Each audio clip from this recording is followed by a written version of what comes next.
आपको एक इंट्रो दे दूँ, अगर आप नए व्यूअर हैं तो मैं देती हूँ बहुत ही यूनिक आइडियाज़ अपने। ये जो आप देख रहे हैं, आप पहली बार आए हैं तो दिखा दूँ मैं, ये मेरा लिविंग रूम है या एक ग्रीन एरिया है गार्डन के एक कॉर्नर पे। और यूनिक आइडिया। और ये है मेरा ओपन किचन, चारों तरफ से खुला हुआ किचन है। सामने घर है, ये जो रेड वाला देख रहे हैं उसमें पूरा घर है, पर मुझे ग्रीन एरिया ज़्यादा पसंद है तो मैंने यहाँ पर ये सेटअप बनाया। और ये मैंने किचन बनाया जिसमें कि चारों तरफ से मुझे मेरा गार्डन दिखता है, हरियाली दिखती है, फूल दिखते हैं और कभी गिलहरी, तितली और चिड़िया जो कि आप आवाज़ सुनते रहते हैं। तो ये मेरे यूनिक आइडियाज़ हैं जिसमें कि मैं आपके साथ शेयर करती हूँ। और आज मैं जो शेयर करने जा रही हूँ अपना किचन गार्डन, ये छोटा सा किचन गार्डन है इसके आसपास। और जो मैं आपके साथ शेयर करने जा रही हूँ इन फूलों के अलावा, वो है मेरा बड़ा किचन गार्डन, जहाँ पर कि मैं अपने परिवार के लिए उगाती हूँ सारी चीज़ें। तो चलिए चलते हैं अपने बड़े से किचन गार्डन की तरफ। जी हाँ, मेरे फार्म्स, मैं वहाँ पर जा रही हूँ। और आपको बता दूँ कि जब मैंने यहाँ पर स्टार्टिंग की थी तो लोगों ने मेरा काफ़ी मज़ाक उड़ाया, तो ये भी एक यूनिक चीज़ थी कि मैंने लोगों की नहीं सुनी। अगर आप कुछ करना चाहते हैं तो बेझिझक कीजिए, बस श्योर रहिए कि आपको वो करना है, बीच में हार मत मानिए। मैंने भी हार नहीं मानी। लोगों ने मुझसे कहा कि कहीं गोबर से, मैं नेचुरली सारी फूड अपने लिए उगाती हूँ, परिवार के लिए, घर के लिए। और मैं, जब लोगों ने मज़ाक उड़ाया तो मैं और श्योर हो गई कि नहीं, मुझे करके दिखाना है। तो अब लोग, मैं दिखाऊँगी आगे वीडियो में कि क्या प्रोग्रेस हो रही है उसमें, और लोग भी अब तारीफ़ें करने शुरू कर दी है। तो हाय, मैं हूँ Rajni, welcome to the channel. स्वागत करती हूँ आप सभी का। चलिए मैं दिखाती हूँ आपको अपने आलू। ये जो पूरा जो खुदा हुआ एरिया देख रहे हैं, इसमें मैंने अपने परिवार के लिए आलू उगाए। और ये जो लोग खड़े देख रहे हैं, ये आलू देखने के लिए आए हैं। पूरा घूम घूम के, बड़े सोच विचार से इन्होंने बहुत मजाक उड़ाया था, सभी पूरे गाँव ने, कि शहर के लोग आ जाते हैं, आता जाता कुछ नहीं है। पर ये आलू का साइज़ देख के, इस बार आलू की फसल सभी की खराब हुई और मेरी बहुत ही अच्छी फसल हुई, जो कि नेचुरली मैंने उगाई थी। ये वहाँ से खेत में से धीरे धीरे यहाँ फार्म हाउस के आगे इकट्ठा करवाया मैंने सारे आलू। और इसका साइज़ मैं दिखा दूँ, ये मीडियम साइज़ है आलू और ये बड़ा साइज़ है आलू। बस ये 2 साइज़ के आलू निकले। 27 बोरी तो बड़ा आलू निकला और 8 बोरी मीडियम साइज़ का। छोटा आलू एक भी नहीं था उसमें, मतलब बोरी में काउंट किया जाए 2-4 किलो थे, वो कोई मायने नहीं रखते। और लोगों ने यहाँ पर फिर विज़िट करना, आप देख रहे हैं पीछे खेत में घूमते हुए लोगों को, तो सब भागे-भागे आए, उनकी फसलें ख़राब हो गई थीं और मेरा मज़ाक उड़ाने वाले यहाँ पर आके इकट्ठा हो गए और टिप्स और ट्रिक्स माँगने लगे। मैंने कहा कभी फुर्सत से आइए फिर बताएँगे। तो चलिए कोई बात नहीं, काम बोलता है। ये लोग खड़े हुए हैं कमर पे हाथ रखे हुए, देख रहे हैं आप, ये सब देखने के लिए आए हैं। और यहाँ पर थी सरसों, ये जो खाली जगह दिख रहे हैं, उसमें से मेरे परिवार के लिए, अपने घर के लिए मैं निकलवाऊँगी तेल, और जो बचेगा वो मिलने वालों के लिए, फ्रेंड्स के लिए। ऑलरेडी वो बुक हो चुका है सब रिक्वेस्ट के साथ में।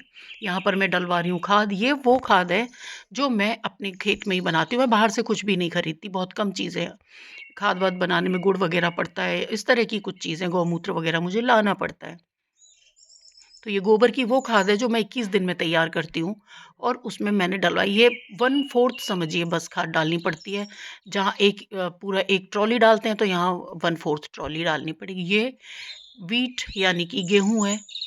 और इसको भी मैंने अपने घर के लिए, साल भर के लिए काम हो जाएगा, और जो एक्स्ट्रा होगा वो मिलने वालों में और परिवार में चला जाएगा। सब लोगों ने डिमांड की हुई है, शायद अगली साल मैं बढ़ा दूँ इन सब फसलों को, क्योंकि सब तारीफ़, पहले तो मज़ाक उड़ा, अब तारीफ़ हो रही है। तो इसमें देखने के लिए ये है कि लोग अब अपने आप देखने आते हैं और सराहते हैं, तारीफ़ें करते हैं, तो अच्छा लगता है। पर पहले-पहले मैंने अपना धैर्य, अपना वो कहते हैं ना, खोने खोया नहीं मैंने, और लगी रही। ये देखिए गेहूँ, इसमें पूरी बालियाँ पड़ गईं, पालियों में गेहूँ है। इस तरह के मेरी मेहनत का रिज़ल्ट है ये गेहूँ ऑर्गेनिक।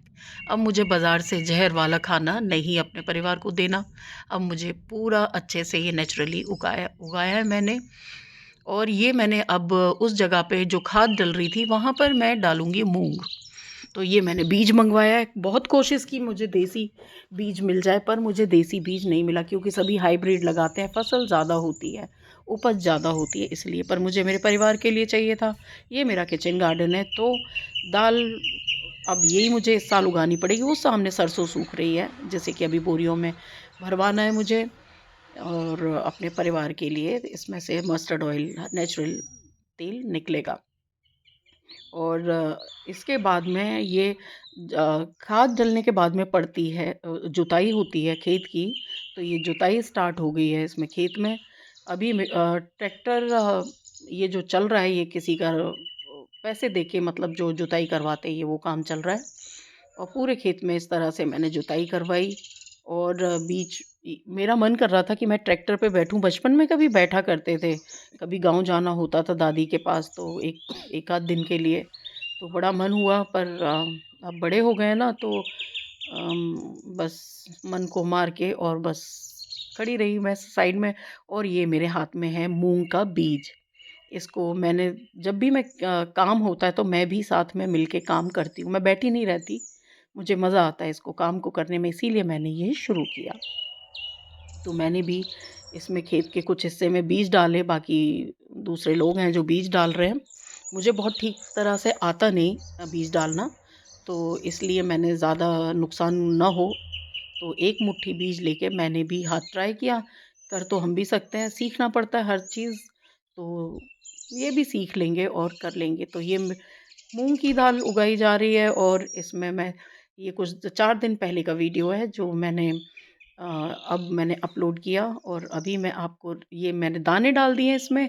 और अब इसके ऊपर एक लकड़ी का लॉग होता है जिसे हमारे यहाँ मैद बोलते हैं, वो ट्रैक्टर में बांध के पीछे घुमाया जाएगा। और ये सारी जो मूंग की दाल है, बीज है, ये जो लाइनें दिख रही हैं, ये ख़त्म हो जाएंगी, खेत प्लेन हो जाएगा।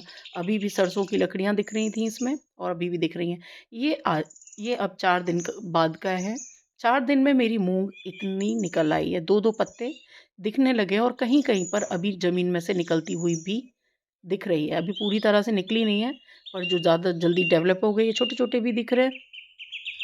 तो ये 100% नेचुरली ये जो उग रही है, ये कुछ परिवार में घर में, और बाकी ये बेच दी जाएगी। क्योंकि मूंग पूरे खेत में, मैं इस बार गेहूं कट जाएगा, आलू निकल गया है, पूरे में मैं इस बार मूंग करने वाली हूँ।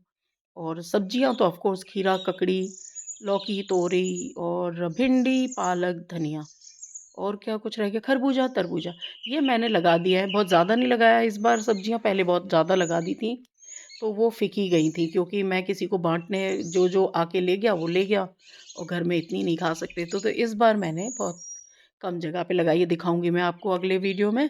और ये, आपको पता है गेहूँ को पंजाब की तरफ कनक भी बोलते हैं, और कनक बोलते हैं सोने को भी। तो क्यों बोलते हैं आप जानते हैं? इसलिए आप देख रहे हैं सुनहरापन, ये जैसे जैसे गर्मी बढ़ेगी ये पक जाएगा, और अभी भी पकना शुरू हुआ है। धूप के साथ में ये सुनहरा पड़ जाएगा सोने की तरह।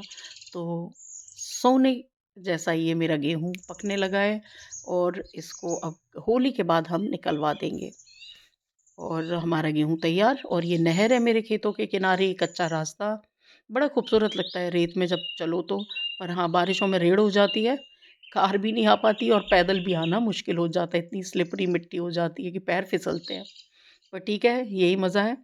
शहरों की भीड़ भाड़ से दूर, एकदम शांति में, चारों तरफ सिर्फ खेत। गांव से भी बहुत दूर है मेरा फार्म, नहर के किनारे। गांव थोड़ा आगे है, अंदर की तरफ है। और ये मेरी चिड़ियाओं के लिए बाजरा मैं यहाँ पर डालती हूँ। लोगों ने इसका भी मजाक उड़ाया कि अरे आप तो इनवाइट कर रहे हो बर्ड्स को, मत करो ऐसे, तोते आके आपकी फसल को खा जाएंगे। पर यकीन मानिए, इन बेचारी चिड़ियाओं ने मेरे खेत में नुकसान नहीं किया। हाँ, थोड़ा बहुत खाया, पर कोई बात नहीं, वो भी तो खाएंगे, कहाँ जाएंगे। पर मेरे खेत में बजाय नुकसान करने के इन्होंने फ़ायदा किया। क्यों? क्योंकि इन्हें दाना मिल रहा था और आके खाती थी। और यहाँ पर मैंने लगाए कुछ फूल, सुंदर सुंदर से। अब गर्मियाँ, आधा मार्च निकल चुका, तो अब फूल थोड़े थोड़े, अब धीरे धीरे ये कम होते चले जाएंगे। और वैसे भी ज़मीन ज़्यादा थी, फूल कम थे। अगली साल मैं भर के लगाऊंगी इसमें, तो थोड़े कलर दिखेंगे। इस साल मुझे आइडिया नहीं हुआ, मुझे लगा ये फैल जाएंगे, पर ये इतने फैले नहीं। अ, और कुछ मौसम भी ख़राब था इस बार, 1 डेढ़ महीने धूप नहीं निकली, तो उसकी वजह से पेड़ों ने फ्लावर भी नहीं दिए और ना ये फैले। तो इस वजह से थोड़े दूर-दूर और खाली-खाली दिख रहे हैं। अगले साल इसमें कुछ ऐसा होगा कि ये कलर ही कलर दिखाई देगा, घने फूल दिखाई देंगे। आप चाहें तो आपके पास फुलवारी है तो इसके बीज रख सकते हैं। जब फूल सूख जाएँ तो उनको तोड़ के रख लीजिए पेपर में, पॉलीथीन में नहीं, सुखा के अच्छे से और अगले सीज़न में बो दीजिए इनको। तो पैसे भी बचेंगे और आप बहुत सारे फ्लावर्स निकल आएँगे। और ये मेरा समरसेबल है और उसके आगे वो मेरा स्विमिंग पूल है खेत में। आप इसको टंकी तो छोटी-सी होती है ना, तो ये बहुत बड़ी है हमारे लिए ये स्विमिंग पूल का काम करती है। और ये फार्म हाउस के जो ये जो घर है, इसके आगे इसमें भी यही हुआ कि फूल बहुत दूर-दूर यानी कि बेगरे बोलते हैं हमारे यहाँ, बेगरे-बेगरे से हुए और ज़्यादा कलर नज़र नहीं आया इस साल। तो अब गर्मियों में आप मुझे सजेस्ट कर सकते हैं कि मैं इसमें क्या लगाऊँ कि इसमें कलर दिखाई दे। अगर आप सजेशन नहीं देंगे, तो फिर मैं अपनी मर्ज़ी से लगा दूँगी। फिर मत कहिएगा कि ये अच्छा नहीं लग रहा है। तो आप मुझे बता सकते हैं कि इसमें पूरे में भर के क्या लगाया जा सकता है, गर्मियों के लिए जो बहुत सारे फूल दे। कुछ परमानेंट प्लांट भी लगाए मैंने, जैसे कि गुड़हल, गुलाब और मोगरा। ये 3 पौधे भी हैं इसमें जो अभी ये छोटे हैं। ये बढ़ जाएँगे, बड़े हो जाएँगे तो थोड़े कलर नज़र आएँगे। और ये मेरा फार्म हाउस का घर, गोबर से लिपा हुआ, ये भी मेरा एक यूनिक आइडिया था, लोगों ने इसका भी मज़ाक उड़ाया, बट नेवर माइंड, जो करना है सो करना है। ये मेरी मस्टर्ड जो सामने फैली पड़ी थी, भरवा दी है मैंने और ये हम निकालेंगे तेल। तो मुझे उम्मीद है अब हम चलते हैं घर की तरफ। वीडियो पसंद आया होगा। अच्छे-अच्छे वीडियोज़ और ये हरियाली देखने के लिए आप चैनल को लाइक कर सकते हैं, सब्सक्राइब और कमेंट। आपके क कमेंट से मुझे पता पड़ता है कि आप को कैसा लगा मेरा काम, तो मोटिवेटेड मैं फ़ील करती हूँ।